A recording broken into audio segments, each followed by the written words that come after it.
لا تراه بمشاهدة العیان ولكن تدركه القلوب بحقائق الإيمان. He said that the eyes, that he is not seeing with the eyes, but rather he is perceived and through by the heart, by the realities of faith. این علم شهودی است. This is this immediate mystical intuitive knowledge. در آیات قرآن و در روایات روش علم شهودی هم بیان شده. In the ayat, in the verses of the Quran and in the ahadith, the methodology of this direct witnessing and shuhud has also been mentioned. روش علم حصولی تجربی مشاهده با چشمه. The methodology of the physical sciences is with the eyes.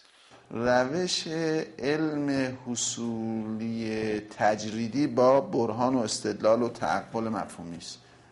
The methodology of the knowledge that is abstract, so not experimental, but the abstract knowledge is through the demonstration and proofs.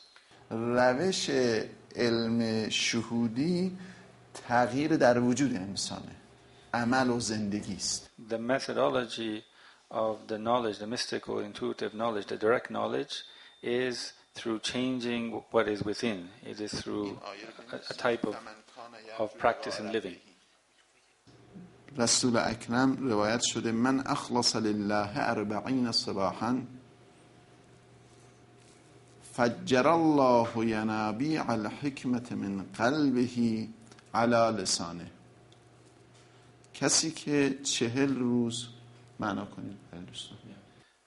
In a tradition from the Prophet, it is said that he who purely for God for 40 days and nights his purifies himself or purifies his heart. Yes, Fajjar Allah. خداوند چشمه‌های حکمت رو میجوشاند از قلبش بر زبانش. For somebody who does this, God makes the springs of wisdom to flow from his heart and from his tongue. این روش علم شهودی است. یعنی ما گاهی حکمت حقایق رو با علم حصولی میدونیم، گاهی از درون میجوشه میاد. این همون مثال ماهیگیری که بیان کردیم که انسان دریا دل بشه. So this is the methodology of this type of direct and shuhudi knowledge and intellection, where it is not from without like in the acquired knowledge and the acquired intellect, but is from within, just like in the example we gave of the fisherman who becomes part of the water. علی ابن ابی طالب در مناجات شعبانیه این گونه میگه الهی هب لی کمال الانقطاع الیک و انر ابصار قلوبنا بضیاء ندرها الیک حتی تخرق ابصار القلوب حجب النور فتصل الى معدن العظمه و تصیر ارواحنا معلقه بعز قدسک. In the munajat of Sha'baniyah from Ali ibn Abi Talib says this. He says, O Lord, give me the perfect severance towards you and enlighten my eyes, enlighten the eyes of my heart with the radiance of witnessing you until are torn the veils that are upon the eyes of my heart by the light, and they are then conjoined and are in communion with the very source of all greatness, and our souls become suspended by the majesty, by your majesty and your holiness. برگردیم به قرآن. So let's go back to the Quran. سوره انعام آیه 75. ولم ینظروا الی ملکوت السماوات والارض. آیا نگاه نمی کنید به ملکوت آسمان و زمین؟ It is asked of us in that verse, do you not look at the angelic realm or the dominion of the heavens and the earth? خب و باز آیه دیگه کلا لو تعلمون علم الیقین لترون الجحیم ثم لترونها عین الیقین. If you had known with surely not, if you had known with a certain knowledge, you would have seen the hellfire, and surely then you would have had seen it with direct certainty of the eye, like direct visioning. در این آیه از کسانی سخن میگه که دوزخ رو میبینند. In this verse, it is the people that are being talked about are those who are seeing hell directly. همونطور که در برخی از روایات از کسانی سخن میگه که بهشت را میبینند. Just as in some ahadith and traditions, there is talk of those who witness the states of heaven directly. مولوی از این آیه استفاده میکنه، این شعر رو بیان میکنه تا که دل علی النار دخان میگی خود آتش رو به عیان ببین. And Maulana Rumi uses this verse and he recites this poem that he just recited. دل علی النار دخان میگی تو خود اونه که آتش رو عیان با چشم ببینی، نه اینکه از دود بگی آتشی هست، آتش رو با چشم ببینی. Basically, with this meaning that you are going on about the fire when all you're seeing is the smoke of the fire, but it is more appropriate that you actually see the fire, like you actually see the fire yourself. علم یقینی، عین یقینی، حق یقین، علم الیقین، عین الیقین، حق الیقین اصطلاحاتی است که راجع به علم حصولی و علم حضوری از همین آیات قرآن توی فرهنگ اسلامی اخذ شده. These three terminologies of the knowledge of certainty and the eye and vision of certainty and the truth and realization of certainty, these are three terms that are used to bring out this difference between the acquired knowledge and the knowledge that is by direct witnessing. این آیات راجع به این سخن میگفت که خدا رو مستقیما بدون و بیواسطه یافتن بود و ملاقات خدا کردن بود و این روایات. In this verse that we quoted and in basically these hadiths and traditions that we quoted, there was talk of being able to see God directly. در برخی از آیات برای کسانی که نمیبینن شروع میکنه با عقل استدلالی برهان آوردن. In other verses there is talk about proving and using demonstration to prove the existence of God. اینا مصداق برای عقل حصولی است اون آیات. And those other verses that speak of demonstration and proving, they are the reference or they show the type of acquired intellect. مثل این آیه که لو کان فیهما آلهة الا الله لفسدتا. Like the verse which says that if there had been another God in the heavens and the earth, then the heavens and the earth would have become void. در این آیه همون چیزی است که در فلسفه اسلامی با عنوان برهان تمانع و استدلال تمانع از او یاد میکنن. And this verse is precisely the verse that which gives rise to one of the proofs of the existence of God. The special name is tamanu', and this is the verse that is used for that proof of the existence of God. ما وارد بحث‌های استدلالی این مسئله نمیشیم. But we won't enter into the actual demonstration of and those actual proofs. قرآن به کسانی که انکار میکنن گاهی از اونها میخواد که استدلال خودشون رو بیان بکنن. قل هاتوا برهانکم ان کنتم صادقین. Sometimes for those people who deny the reality and God, the Quran asks them to bring forth their proof. این هم حکایت از علم حصولی استدلالی میکنه. And this is also another example of the acquired intellect, the acquired knowledge in the Quran. اون آیه‌ای که راجع به نگاه به خلقت آسمان و زمین و اینها بود، این علم حصولی تجربی رو نشون میداد. The verse that asked us to look at the heavens and the earth, so this was with regards to the acquired intellect that is experimental or is empirical and is acquired. خب تقسیم دیگری که بیان شد تقسیم روشی بود به لحاظ برهانی، جدلی، خطابی، شعری و مقالطی. The other division that we had to do with the intellect, which was of these 5 types, which was the types of demonstration, rhetoric, poetics, sophistry, and polemics or dialectics. در آیات قرآن به معنای مربوط به این نوع 5 نوع تقسیم هم ولو اصطلاح نیومده شه به معانی مربوط به اینها اشاره شده و موضعی گرفته شده. In the Quran, there is, even though these terminologies by their name have not been mentioned, there is an allusion to them, and the position that the Quran takes on each of these has been made clear. به این آیه نگاه بکنید.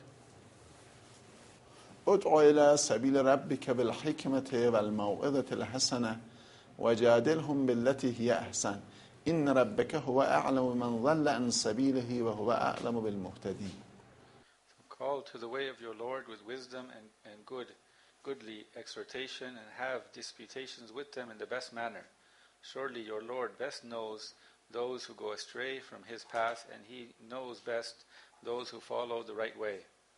این آیه به 3 روش از عقلانیت توجه کرده. This verse gives reference to three of those 5 types of intellection and intellectuality that we mentioned. حکمت همان عقل برهانی است، روش برهانی است که یقین آوره. The word hikmat and wisdom here is referring to demonstration that brings about certitude. موعظه اون نوع عقلانیتی است که برای تأثیر گذاشتن در مخاطب انجام میشه. A goodly exhortation is that type of intellectuality that is used to have an influence on the person that you are speaking with, in dialogue with. جدل اون نوع معرفتی است که برای محکوم کردن طرف مقابل از اون استفاده میشه. سرکوب کردن و محکوم کردن. The disputations or jadal, or a better word would be polemics, is that methodology that is used to overcome and defeat your person you're disputing and you're arguing with. ضمن این که به این 3 نوع معرفت اشاره شده و 3 نوع عقلانیت اشاره شده، موضع خودش رو هم قرآن بیان کرده. While also mentioning these 3 different types of intellectuality in this verse, the Quran also makes clear its position with regards to them. نسبت به حکمت مطلقاً گفته، قید نزده. With regards to wisdom, it speaks in an absolute way and there's no conditions attached. اما موعظه رو یه قید زده، موعظه حسن باید باشه در مقابل موعظه سیئ. But with regards to exhortation, there is a condition and there's a qualifier, the al-hasana, which means goodly. یعنی اون مطلبی رو که داری ترویج میکنی و تأثیر در دیگران میگذاری، اگر مطلبی باشه که مستقلاً برهانی باشه و حکمت باشه حسنه، اما اگر مطلبی باشه که باطل باشه، اون نوع کار ارتباطی و موعظه این خوب نیست. If the subject that you are trying to argue for, if it is something that can be proven with wisdom and demonstration, then it is good, but if it cannot be, then it is not good. و همچنین در مورد جدل را هم به اقسامی تقسیم میکنه. همه جدل ها خوب نیست، برخی از جدل ها بده. The same thing with polemics and the dialectics, that not all of them are good, some of them are good and others are bad. در آیات و روایات دیگه بیان میکنه که اگر انسان دیگری رو سرکوب بکنه برای مراء، ریا، یا او یک حقیقتی رو داره با سرکوب بکنی، این جدل بده.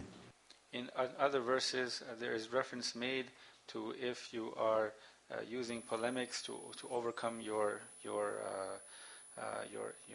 enemy, the person you're arguing with, and you're using means that are not appropriate. ریا کردن و For example, if you are being خود رو نشون دادن. Hypocritical, yes. If you're being ostentation, sorry. Ostentation. If you're being ostentatious, for example, and you're using that as a methodology, then it's not good. و همچنین در مورد روش شعری هم برخی از آیات شاعران رو راجع بهشون سخن گفته و اما اونها رو رد کرده، گفته اینها خوب نیستن، روش شعری خوب نیست. برخی از روایات برخی از شاعران رو پسندیده، یعنی آنچنان نیست که روش شعری رو مطلقاً مورد قبول باشه.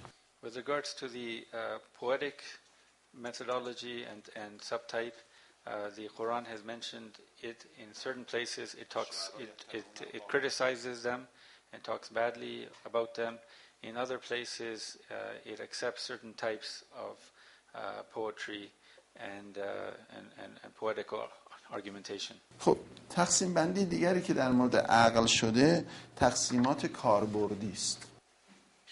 In another type of is the another division. The fifth one is the one that has to do with functionality. In other words, the intellect as regards the function that it is playing and what it is and how it is being applied. یکی از این تقسیم بندی‌هایی که داریم انجام میدیم بعضاً متداخل هم هستن.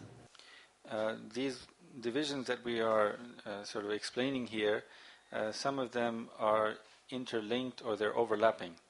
مثلا همون تقسیم روشی که کردیم 5 قسمت، برهان و خطابه و شعر و اینها، به لحاظ کارکردی و کاربردی هم با هم دیگه تفاوت دارن. For example, the 5 previous divisions that we just did with regards to the poetics and demonstration, rhetorics and so on, that with regards to their function and the functionality, they can be divided in different ways. شناخت برهانی کارکردش وصول به حقیقته. For instance, the intellectuality and the awareness that is based on demonstration, it is for the function of reaching reality and the truth. شناخت خطابی کارکردش قانع کردن دیگرانه، ترویج یک مطلبه. Whereas the methodology that is rhetorical, the function is to be able to proliferate and propagate a certain position and to be able to influence the person that you are debating and arguing with. شناخت جدلی کارکردش خصم رو زمینگیر کردنه. The methodologies that has to do with polemics, the function of that is to bring your enemy, the person you are debating with, to lose, and you want to overcome him in debate. مثل کاری که ابراهیم با نمرود کرد و فبهت الذی کفر. Just like what Abraham the prophet did with Nimrod, where by making these arguments, he made those who disbelieved to be utterly lost.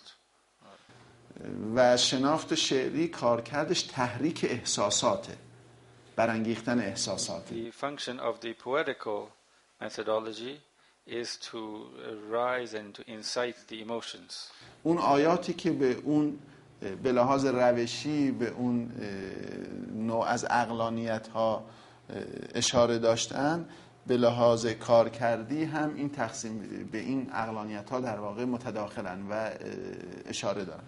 So those verses that were quoted that refer to those 5 subtypes above, they also can be used and to refer to these types of functionalities here.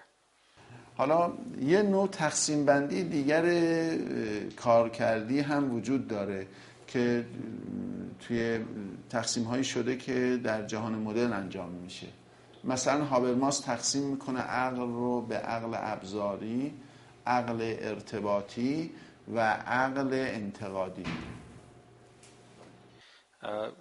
Also we can have a more modern sort of functional division of intellectuality, like Habermas, who divides it into the instrumental reason, into critical reason, and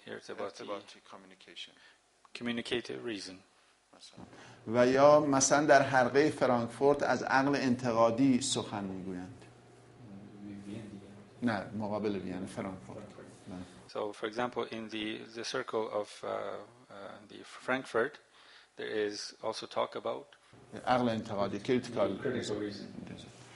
حالا عقل ابزاری عقلی است که قدرت با آن ما قدرت پیشبینی و تسلط بر عالم طبیعت رو پیدا میکنه و عقل اینا هم متداخلن. نوعا عقل تجربی عقل ابزاری هم هست، متداخله با اون. For example, instrumental reason is used so that we can empower and have power over the physical and natural world, and the empirical reason also is used for something like this, and hence here they overlap. با همون بله عقل تجربی است. و عقل ارتباطی در واقع همون عقلی است که حوزه معانی انسانی رو میشناسه و با عقل عملی اوورلپه.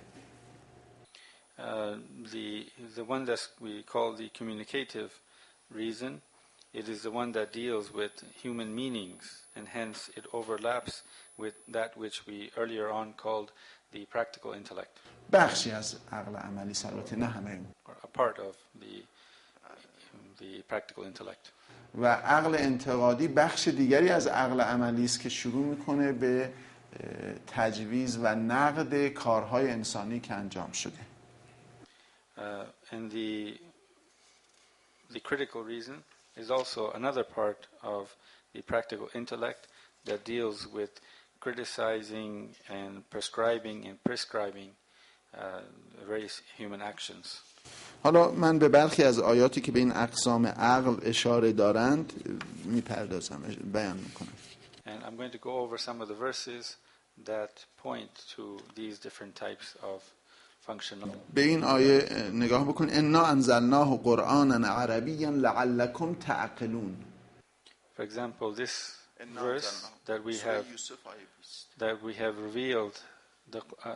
revealed a Quran in Arabic so that you may intellect. این رو شما چه نوع عقلی میدونید؟ What type of intellect do you think this